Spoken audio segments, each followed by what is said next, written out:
오늘 생명의 떡 이런 말씀으로 말씀 제목으로 같이 말씀 나누려고 하는데요. 여러분 이런 질문을 한번 드려보겠습니다. 세상에서 제일 큰 떡이 뭘까요? 제일 맛있고 큰 떡. 자기 입안에 넣고 먹는 떡이 제일 큰 떡입니다. 그렇죠? 인간의 삶에 있어서 이 먹는 것만큼 중요한 것 없습니다. 복음서를 보면 예수님께서도 늘 그 사실을 인식하셨다는 것 우리 예수님의 공생애를 통해서 확인할 수 있습니다. 그래서 오늘 우리가 읽은 본문 앞부분인 요한복음 6장 1절 거기에서부터 전반부에 나오는 말씀을 보면 예수님께서 굶주리고 있는 백성들을 불쌍히 여기시고 오병이어의 기적의 사건을 일으킨 보리떡 5개 물고기 2마리로 5,000명 먹이시고 12광줄이 남기신 그 사건 기록되어 있습니다. 생명이 있는 한 이 떡으로 대표되는 음식을 먹지 않으면 죽죠. 그래서 떡, 이 먹는 것은 하나님께서 이 세상을 창조하신 태초 이후부터 지금까지 우리 사람들을 생기 있게 만들고 삶을 영위하는 데 직결된다는 것 다른 이견이 없습니다. 천지창조를 기록한 창세기 1장도 자세히 보면 하나님께서 사람을 만드시고 복 주시고 난 이후에 만물을 다스리라 명령하시죠. 그리고 제일 먼저 이 사람을 위해 해주신 일이 뭐냐 하면 사람의 먹을 거리부터 챙겨주십니다. 창세기 1장 29절 말씀 한번 보십시오. 하나님이 이르시되 내가 온 지면에 씨 맺는 모든 채소와 씨 가진 열매 맺는 모든 나무를 너희에게 주노니 너희의 먹을 거리가 되리라. 먹을 걸 챙겨주십니다. 그만큼 먹는 것은 중요합니다.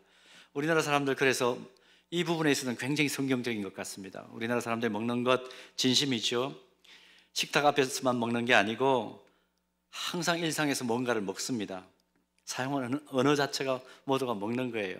학교에서 1등 합니다. 뭐라고 그럽니까? 1등 먹었다 그렇게 표현하죠.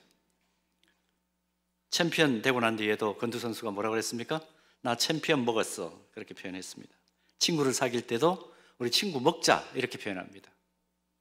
설날 되면 떡국만 먹는 게 아니고 나이도 우리는 먹습니다. 먹는다는 것에 대해서 우리나라 사람들 참 진심이죠. 그래서 인사가 밥 먹었나이고 싫어하는 사람 보면 뭐가 없다 그러죠? 밥맛 없다 그럽니다. 이런 것만 봐도 모든 것이 먹는 것으로 통하는 우리는 굉장히 성경적임에 틀림이 없습니다. 자, 그런데 이런 질문을 한번 던져보겠습니다.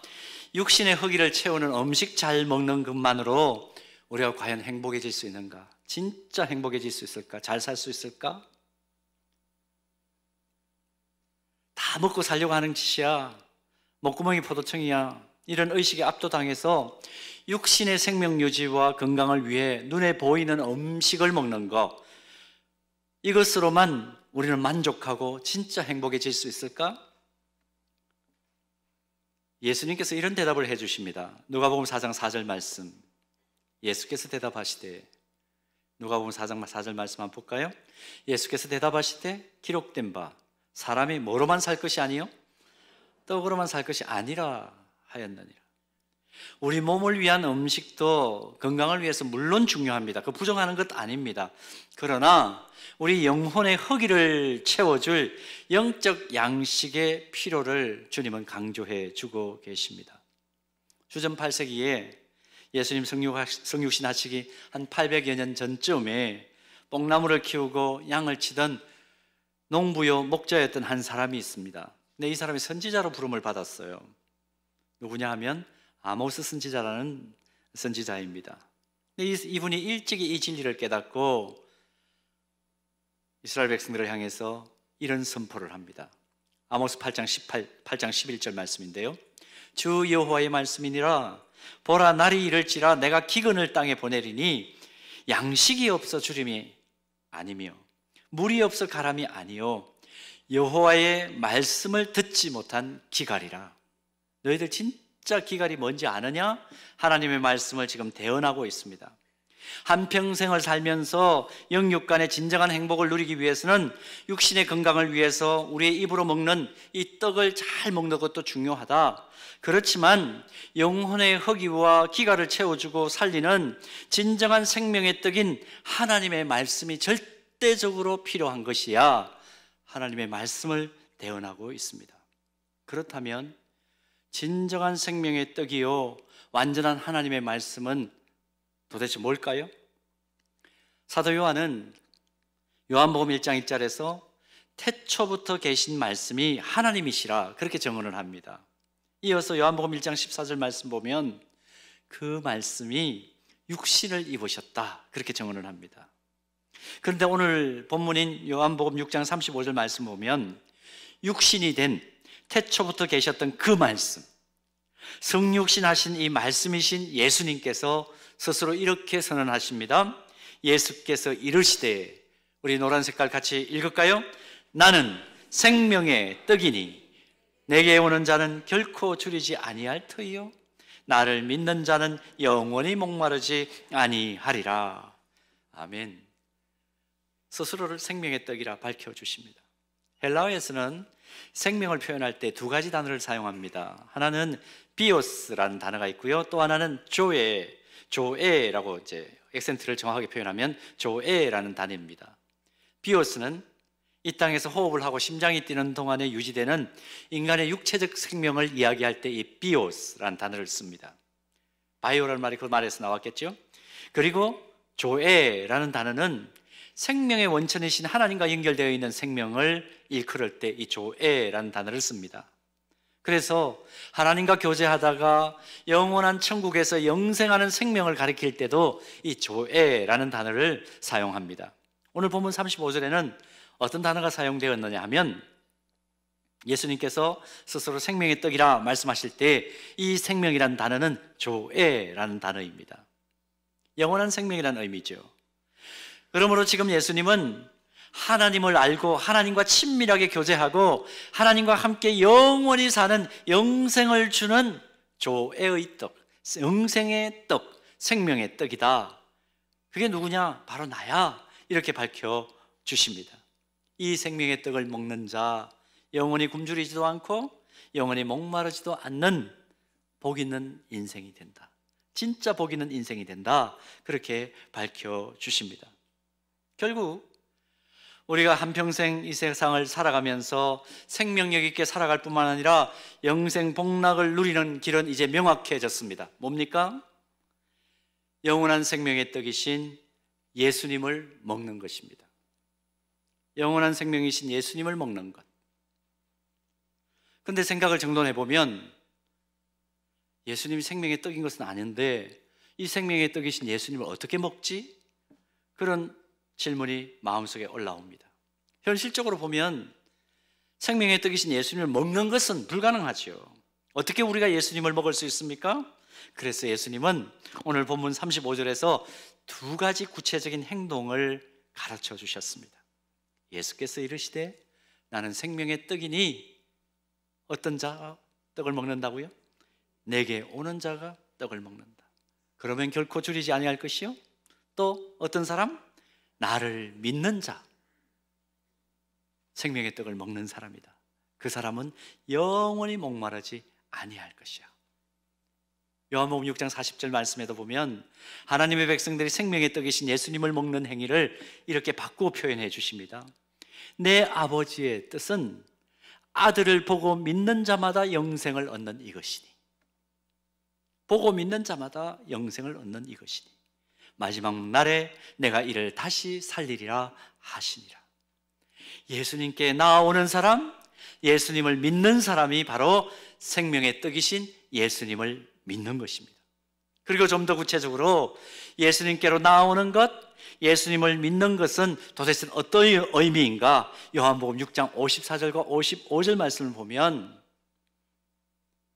이렇게 해답을 주십니다. 우리 천천히 같이 한번 읽을까요? 다 같이요. 내 살을 먹고 내 피를 마시는 자는 영생을 가졌고 마지막 날에 내가 그를 다시 살리리니 내 살은 참된 양식이요 내 피는 참된 음료로다. 아멘. 주님이 직접 제정하신 성찬에 참여해서 주님의 살을 먹고 주님의 피를 마시는 그 성찬에 참여하는 것, 그것이 주님께 나오고 주님을 믿는 것이고 궁극적으로 생명의 떡이신 예수님을 먹는 것이다. 그렇게 정돈을 해 주십니다. 여기서 깨닫는 진리가 있죠? 아하, 믿음이라는 것은 우리의 관념 속에, 생각 속에 머무는 것이 아니로구나. 성찬에 참여하여 생명의 양식 되신 예수님을 구체적으로 먹고 마시는 행동과 실천으로 나타날 때 우리는 진짜 믿는 것이고 진짜 예수님께 나아가는 것이로구나. 아, 기독교 신앙은 관념적인 신앙이 아니라 행동하고 실천하는 몸의 종교로구나 깨닫기를 시작하는 겁니다. 그래서 기독교는 성찬 예식에 참여하는 것을 믿음의 정말 중요한 행위로 여깁니다. 기독교 역사적으로 그래서 성찬에 참여하는 것, 예수님의 살과 피를 먹고 마시는 이 믿음의 실천인 성찬에 참여하는 것을 기독교 역사는 그래서 두 가지 의미를 두고 계속해서 성찬을 기념합니다. 첫 번째는 성찬에 참여하는 것은 십자가 위에서 보혈을 흘려주신 예수님만이 유일한 구세주라는 것을 나는 받아들입니다 하는 것을 행동으로 보여주는 겁니다. 다른 어떤 존재도 억만제약 가운데 있는 나를 구원할 수 없고 오직 생명의 떡과 생명의 보혈 대신 예수님만이 구세주인 것을 인정하고 받아들이는 행위가 성찬을 받아먹고 마시는 행동입니다. 예수님 외에 그 어떤 인물도, 어떤 위대한 사람도, 어떤 권세를 가진 사람도, 어떤 지위를 가진 인물도 나의 죄 때문에 대신 죽어주지 않았는데 예수님께서 나를 위하여 대신 죽어주셨다는 것을 확정하는 시간이 성찬에 참여하는 행동입니다. 그러므로 아무렇게나 참석할 수가 없는 거죠. 십자가에서 자신의 삶을 찢어주신 예수님만이, 보혈을 흘려주신 주님만이 하나님과 나 사이에 가로막혀 건널 수 없고 넘어설 수 없었던 죄의 장벽을 제거해 주셨다는 것을 떡을 먹고 포도주를 마실 때에 확인하고 확정하고 성찬에 참여함으로 다른 사람들에게 공적으로 보여주는 것입니다. 성찬에는 십자가에 달리신 예수님이 나의 추악한 죄와 악한 본성을 씻어주시고 완전하신 하나님과 화해시켜 주시는 분은 주님밖에 없으시다, 그 공적인 선언을 하는 자리예요. 나의 공로나 의로움 때문이 아니라 나의 죄를 용서하시고 의로우신 하나님과의 화해로 이끄시는 예수님의 초대로 내가 이제 하나님께 더 가까이 나아가게 된 존재가 되었다는 것을 다시 한번 마음속에 각인되었던 것을 선명하게 하는 것입니다. 그러므로 성찬의 식탁에는 유일하신 구세주이신 주님이 베푸시는 은혜와 자비만이 선명하고 또렷하게 드러나는 자리입니다. 결국 오늘 우리가 생명의 양식 되신 주님의 살과 피를 먹고 마시는 이 자리는 주님만이 나의 영원한 소망인 것을 인정하고 나의 길이요 진리이시다, 오직 하나님께로 나아갈 수 있는 영생의 길이라는 것을 고백하는 위대한 현장인 것입니다. 그러므로 성찬은 우리 그리스도인들이, 그리스도를 주로 고백하는 하나님의 사람들이 늘 기억하고 함께 해야 될 위대한 예식인 것입니다. 자, 그런가 하면 두 번째로 성찬에 참여하는 것은 또 어떤 의미일까요? 우리 주님과 친밀하게 교제하면서 주님처럼 살겠다는 결단을 하는 자리가 바로 성찬입니다. 육체적으로 건강한 삶을 유지하기 위해서 음식을 먹고 마시는 것은 우리 삶 속에서 반복적으로 지금 일어나고 있는 행동이지요. 마찬가지입니다. 영혼의 허기와 갈증을 느끼지 않고 영적 건강을 균형 있게 유지하기 위해서도 똑같아요. 생명의 떡과 생명의 음료수인 예수 그리스도를 반복적으로 먹고 마시는 일들이 우리 안에 일어나야 하는 것입니다. 산부 예배에 참석하는 지체가 성찬식을 거행하는 그 주간에 마치고 난 뒤에 저에게 복도를 지나가면서 물어요. 목사님, 성찬 예식 일생에 한 번만 하면 되는 거 아닙니까? 왜 반복적으로 해야 되나요? 왜 그렇습니까? 우리의 영적인 허기와 기갈을 계속해서 잘 메꾸어 나가면서 영적 건강을 유지하기 위해서는 예수 그리스도만이 생명의 떡과 생명의 음료수가 된다는 것을 우리는 연약하기 때문에 한 번만 기념해서는 자꾸 잊어버립니다. 그게 우리의 죄성 아닙니까? 그런 상황 속에서 하나님께서 우리에게 허락해 주신, 그래서 예수님께서 우리에게 베풀어 주신 은혜가 뭐냐 하면 성찬을 반복적으로 기념할 수 있도록 허락해 주신 기가 막힌 은혜예요. 성찬에 참여해서 이것은 내가 너희를 위하여 주는 몸이라고 선언하신 떡을 먹고 이것은 내가 너희를 위하여 흘리는 내 피라고 선언하신 잔을 먹고 마신다는 것은 영원한 생명의 양식이 되신 예수님과 내가 끊임없이 밀접하게 교제하겠다는 것을 선언하는 공적인 행동입니다. 한마디로 어디서나 언제나 무엇을 하든지 내가 주님 안에, 또 주님이 내 안에 거하시는 친밀한 행동을 하겠다는 구체적인 자기 선언과 행동이 성찬식에 참여하는 것입니다. 이것이 일생에 한 번만으로 되어지면 좋겠는데 우리의 연약함은 어떻습니까? 늘 이 사실을 잊어버리죠. 사랑하는 여러분, 그런 의미에서 오늘 성찬 예식을 거행하는 동안에 주님과 친밀하게 교제하고 동행하지 않았던 삶의 영역이나 시간이나 부분들이 있다면, 어두운 부분들이 있다면, 만약 그렇다면 오늘 성찬 예식을 거행하는 이 시간에 주님의 살과 피를 영원한 생명 양식으로 받아 먹고 마시는 가운데 모든 영역에서 주님과 동행하며 친밀하게 교제하기로 결단하는 귀한 시간이 되기를, 귀한 기회가 되기를 간절히 소원합니다. 성지순례를 최근에 다녀오신 목사님께서 저에게 이런 말씀 해주셨어요. 한 열흘 동안 10박 11일 정도 이제 작은 미니버스를 타고 다녀야 되지 않습니까? 누가 무슨 얘기를 하면 다 들리는 거예요. 근데 한 4일, 5일 이렇게 지나가면서 계속 다니니까 사람들이 이제 뭐 이런저런 얘기들 친밀해졌다고 이런저런 얘기를 막 하잖아요. 그러다 보니까 막 해서는 안 될 얘기도 막 이제 쏟아져 나오는 겁니다. 친밀하다고.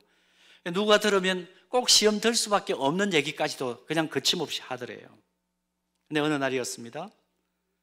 갈릴리 바다 위 선상에서 성찬 예식을 마치고 이제 또 다른 곳으로 향하고 있는 길인데 또다시 이제 이런저런 얘기들이 막 이렇게 나오는데 가만히 보니까 이게 또 누군가 들으면 시험 들 수밖에 없는 그런 수위의 이야기였고 또 주제였답니다.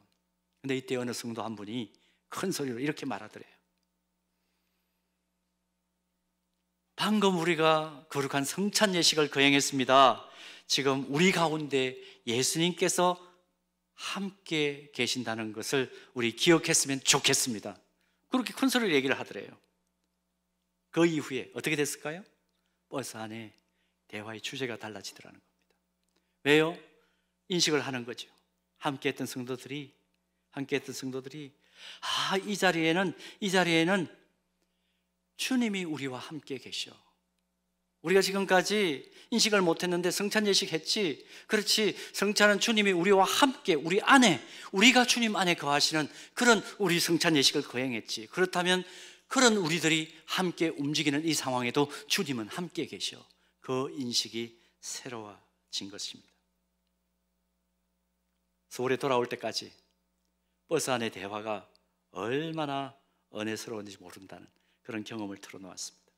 그리고 이후부터 교회에서 회의를 할 때나 장례식을 가서 어쩔 수 없이 먼 길을 함께 차를 타고 갈 때나 서로 이야기를 나누는 상황 속에서 누군가 시험될 만한 이야기가 나오기 시작하면 성도들 중에 한 분이 이제 그러기로 했다는 겁니다.